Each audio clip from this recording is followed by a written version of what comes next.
पावणेगाव येथील पावणेश्वर जागृतेश्वर मंदिर असे क्लिप असणार आहे ते आपण तुम्हापर्यंत पोहोचवण्याचा प्रयत्न करणार आहोत। तर मी दिनेश पाटील पुन्हा एकदा तुम्हा सर्वांच्या आपल्या नवीन व्हिडिओमध्ये सहर्ष स्वागत करतो।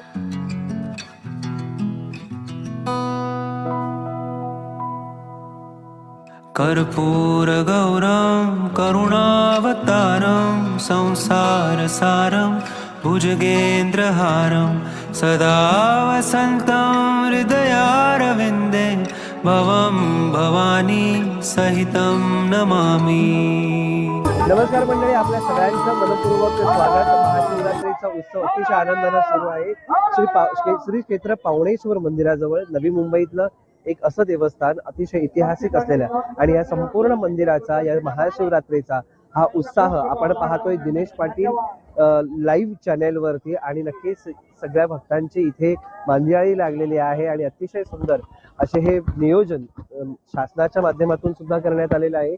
आपण बघतोय इथे आलेली सगळी भक्तगण अतिशय आनंदाने उत्साहानं या महादेवाच्या दर्शनासाठी आलेले आहेत आणि हा शक्तीचा उत्सव तेवढ्याच आनंदाने इथे सुरू राहणार आहे। आणि आपले याचं थेट प्रक्षेपण आज आपण दिवसभर पाहू शकणार आहात दिनेश पाटील या YouTube चॅनेलच्या माध्यमातून। कर्पूर गौरम करुणावतारम संसार सारम भुजगेंद्रहारम सदा वसंतं हृदयारविंदे भवं भवानी सहितं नमामि। नमः पार्वती पते महादेव। मंडळी बघतोय आपण की किती आनंदाने उत्साहानं हा उत्सव हा इथे सुरू आहे। जागृत स्थान की ज्या ठिकाणी आपल्या नवी मुंबईकरांसाठी नुसतं ऐतिहासिक नव्हे तर एक धार्मिक सण आणि इथे प्रत्येकाच्या मनामनाची लागलेली ही जोड आणि त्याच्याचमुळे पावणे गावातील नवी मुंबईतील एक धार्मिक स्थळाला सगळी भक्तगण आपण भेट देताना पाहतो। आणि या महादेवाचा सर्वात मोठा उत्सव म्हणजेच महाशिवरात्रीचा आणि या शिवरात्रीच्या निमित्तानं आज सगळी भक्तगण इथे आलेले आहेत। महाराष्ट्र शासनाच्या वतीनं नवी मुंबई महानगरपालिकेच्या वतीनं अतिशय सुसज्ज अशी संरक्षण सुरक्षा यंत्रणा इथे आपल्याला पाहायला मिळते। आपण पाहू शकतो की इथे ज्या पद्धतीने भक्तांची रांग लागलेली आहे, पलीकडे काही अंतरावरती वाहनांना बंदी केलेली आहे, त्यामुळे फक्त भक्तांची वर्दळ इथे आहे, कोणत्याही प्रकारे गाड्या नाहीये। आणि त्याचप्रमाणे ही संपूर्ण यंत्रणा जी आहे ही सुसज्ज आहे। आपल्या महाराष्ट्र पोलिसांच्या वतीनं नवी मुंबई पोलिसांच्या वतीनं संपूर्ण क्षेत्र हे CCTVच्या देखरेखीखाली आहे। महिला पोलीस, पुरुष पोलीस, पोलीस अधिकारी या सर्व संरक्षण यंत्रणा इथे आहे। त्याचप्रमाणे संपूर्ण मंडळाची असलेली ही कार्यकारिणी अतिशय उत्तमरित्या या उत्सवाचं आयोजन करत असते। नवी मुंबई ट्रॅफिक पोलीसही आपण पाहतोय। सर्व संरक्षण यंत्रणांनी सुसज्ज असलेला हा उत्सव म्हणजेच आपल्या नवी मुंबईकरांसाठी एक मोठा सण आहे आणि नक्कीच हा सण असाच होत राहो। तुम्हा सगळ्यांना महाशिवरात्री निमित्त खूप साऱ्या शुभेच्छा। हर हर महादेव।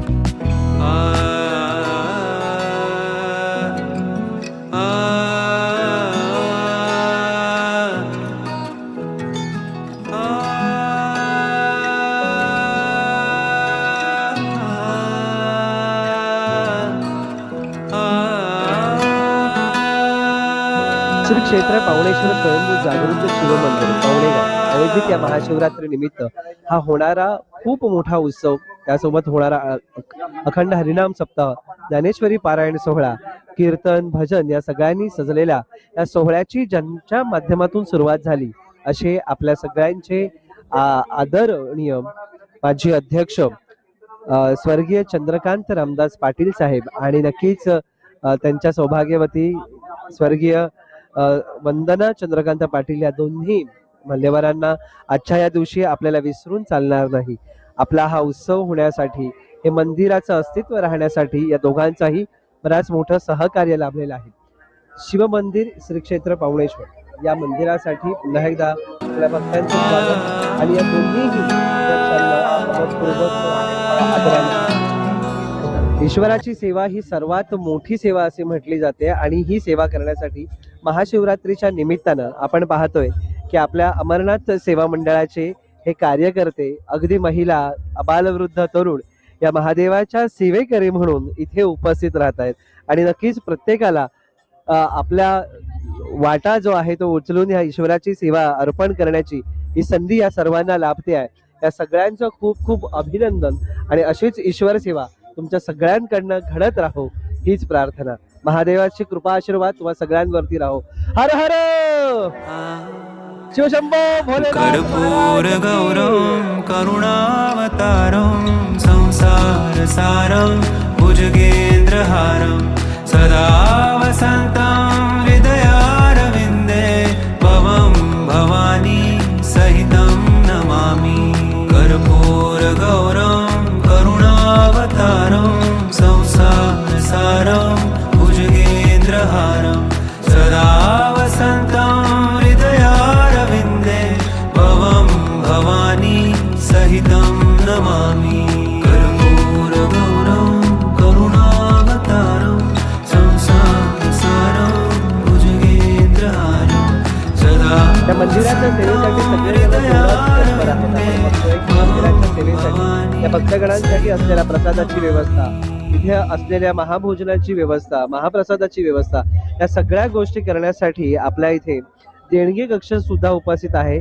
मंदिरातनं बाहेर येताच अगदीच मंदिराच्या दर्शनानंतर आपण आपला प्रसाद म्हणून, आपला हातभार म्हणून या अतिशय मोठ्या कामाला आपल्याकडनं होणारी जी काही यथाशक्ती मदत आहे ती आपण करू शकतो आणि महादेवाचा हा आशीर्वाद घेऊ शकतो. धन्यवाद.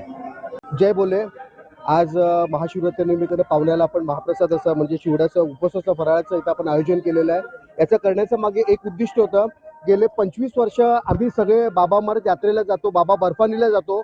बाबा बर्फानीला आम्हाला इतका चांगला अनुभव आलेला आहे की तिकडे आम्हाला फक्त जाण्या येण्याचा खर्च असतो. तिकडे मोठे मोठे लंगर असतात, एखाद्या 5 स्टार हॉटेलला पण लाजवतील इतके चांगले लंगर असतात.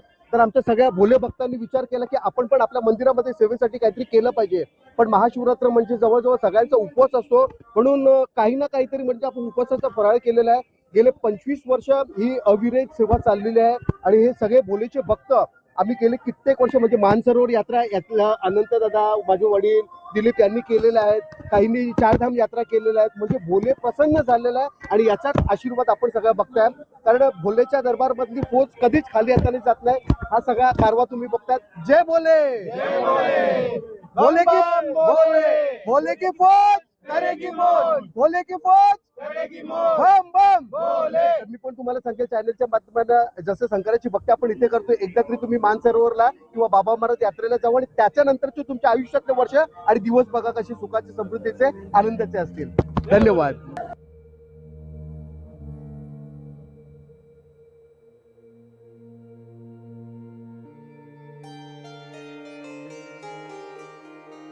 महाशिवरात्रीचा हा आनंदाचा उत्सव सुरू आहे आणि भक्त मंडळींची भेट लागते. मंदिराला सहकार्य करणारे आपल्या नवी मुंबईतील किंवा महादेवाच्या भक्तांचा आदरातिथ्य करणं हे आपल्या मंदिराचं, आपल्या कमिटीचं हे फार मोठं आदरातिथ्य करणं हे एक मोठी जबाबदारी राहते. आणि अशा पद्धतीनं आपण इथे श्री क्षेत्र पावणेश्वर स्वयंभू जागृत शिव मंदिराच्या वतीनं आपल्या येणाऱ्या मान्यवरांचा, आपल्या येणाऱ्या देणगीदारांचं इथे आदरातिथ्यही तेवढ्याच उत्साहानं केलं जातं. भक्तांसाठी असलेली ही चहापानाची व्यवस्था, त्यांच्यासाठी असलेला हा उपवासाचा फराळ आणि पोलिसांची ही संरक्षण यंत्रणा अगदी सुसज्ज असलेल्या या जबाबदार नागरिकांचा, जबाबदार शहरातला एक जबाबदार उत्सव तो म्हणजेच महादेवाची ही महाशिवरात्र. भक्त मंडळींसाठी असलेली न्याहारीची व्यवस्था अगदी सुसज्ज. यासाठी मग आपला आजचा हा महादेवाचा उपवास असतो. महाशिवरात्रीचा हा उपवास तब्बल 2 दिवस चालतो. आज धरलेला हा उपवास उद्या दुपारनंतर सोडला जाईल. पण नक्कीच आपले ही भक्त उपाशी राहू नयेत आणि त्याच्यासाठी ही मंदिराच्या वतीनं करण्यात आलेली व्यवस्था आपण पाहू शकतो. त्यांच्यासाठी असलेली ही उपवासाच्या नाश्त्याची वेळ, त्यांच्यासाठी असलेला फलाहार, या सर्व ज्या व्यवस्था ज्या आहेत त्या फक्त आणि फक्त भक्तांसाठी म्हणून केल्या जातात. म्हणूनच ही महाशिवरात्र नवी मुंबईतली, पावण्यातली, या पावणेश्वराची ही महाशिवरात्र ही भक्तांसाठी एक मांदियाळी लागते आणि अशा या मांदियाळीत प्रत्येकाला महादेवाचं दर्शन घ्यावंसंच वाटतं. श्री क्षेत्र पावणेश्वर स्वयंभू जागृत शिव मंदिर, पावणेगाव, नवी मुंबईतील हे एक असं मंदिर की जे इतिहासाची साक्ष देत आहे, आपल्या आध्यात्मिक ओळखीची. आणि ही आध्यात्मिक ओळख आपण पाहू शकतोय. या मंदिराला असलेले हे 12 खांब, हे 12 खांब नसून ही 12 ज्योतिर्लिंगांची माळ आहे. सोमनाथ, रामेश्वर, मल्लिकार्जुन, महाकालेश्वर, ओंकारेश्वर, केदारेश्वर, त्यासोबत मध्ये असलेला हे मोठं असं प्रवेशद्वार, त्यानंतर भीमाशंकर, विश्वनाथ, श्री क्षेत्र त्र्यंबकेश्वर, वैद्यनाथ आणि नागेश्वर आणि घृणेश्वर अशी असलेली हे 12 खांब. या 12 खांबांवरती हे मंदिर उभं आहे. हे नुसतं मंदिर नव्हे तर हे 12 ज्योतिर्लिंगांवरती उभं असलेलं हे एक आपलं आध्यात्मिक देवस्थान. या देवस्थानाला असलेला हा अतिशय सुंदर इतिहास, हजारो वर्षांपूर्वीचा हा इतिहास, आणि म्हणून या मंदिरामध्ये येणाऱ्या भक्तांची ही मंदिराळी महाशिवरात्रीच्या निमित्तानं अशीच वाढत राहते. सर्व भक्तांच्या इच्छांना पूर्ण करणारा हा स्वयंभू पावणेश्वर सगळ्यांना पावत राहो. हर हर महादेव. खरं तर इतिहासाची साक्ष देणारं ही मुंबई, ही नवी मुंबई, महाराष्ट्र आणि अखंड भारत हा आध्यात्मिक आहे याची ओळख देणारं हे एक शिवमंदिर, ते म्हणजे पावणेश्वराचं पावणेगाव नवी मुंबईमध्ये असलेलं हे मंदिर. ठाणे बेलापूर मार्गावरील MIDC मध्ये असलेलं हे स्वयंभू पावणेश्वर मंदिर इसवी सन पहिल्या शतकातील 800 ते 1000 वर्षांपूर्वी असल्याचे प्रमाण या मंदिरात पाहायला मिळतात. इथे असलेला कलश, इथील मंदिरातील चंद्र, कलश आणि त्यांच्या प्रतिमा असलेल्या पुरातन शिलालेख यावरून हे जाणवत राहतं. या अशा प्रकारचे हे मंदिर आणि या महाशिवरात्रीच्या निमित्तानं इथे भेट द्यायला येणारी ही सर्व आपली भक्त मंडळी.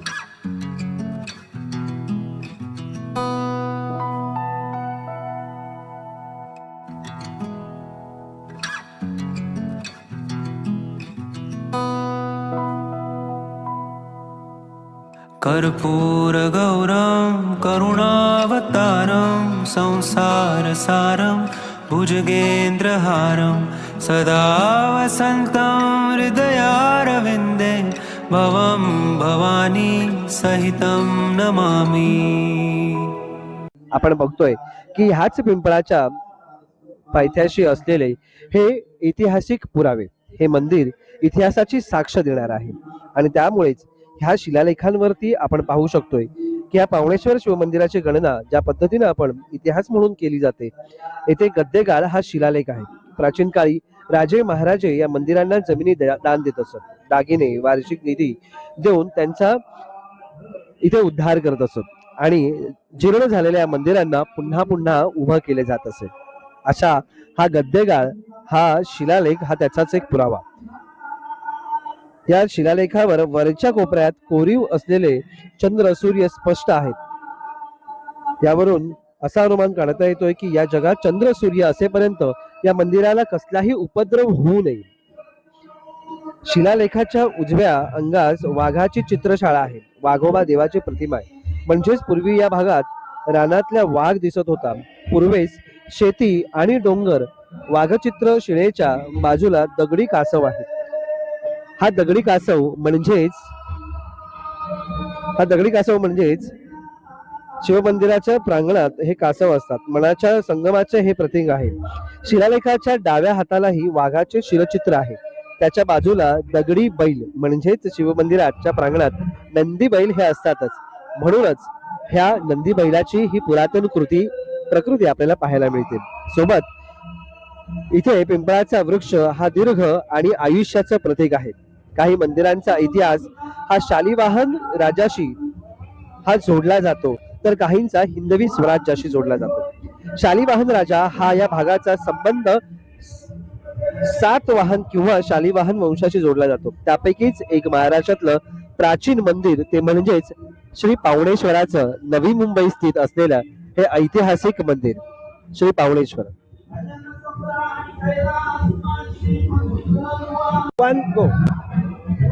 स्वयंभू श्री पावणेश्वर हे साक्षात पीडाहार भगवान. पावणे गावावर असलेली ही महामारी दूर करण्यासाठी ज्या ईश्वरानं अवतार घेतला तेच हे स्वयंभू महादेवाचं मंदिर म्हणजेच हे पावणेश्वर.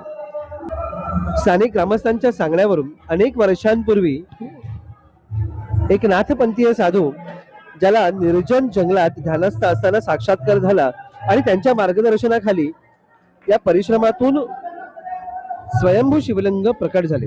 पावणेगाव वर असलेल्या या महामारीच्या काळात याच देवानं ग्रामस्थांचं रक्षण केलं. प्रत्येक ईश्वरी अवतार हा भक्तांच्या, त्याच्या सेवकांच्या हा सेवेसाठीच हा अवतार घेत असतो आणि त्यापैकीच हा एक अवतार. कर्पूरगौरं करुणावतारं संसारसारं भुजगेन्द्रहारं सदा वसन्तं हृदयारविन्दे भवं भवानी सहितं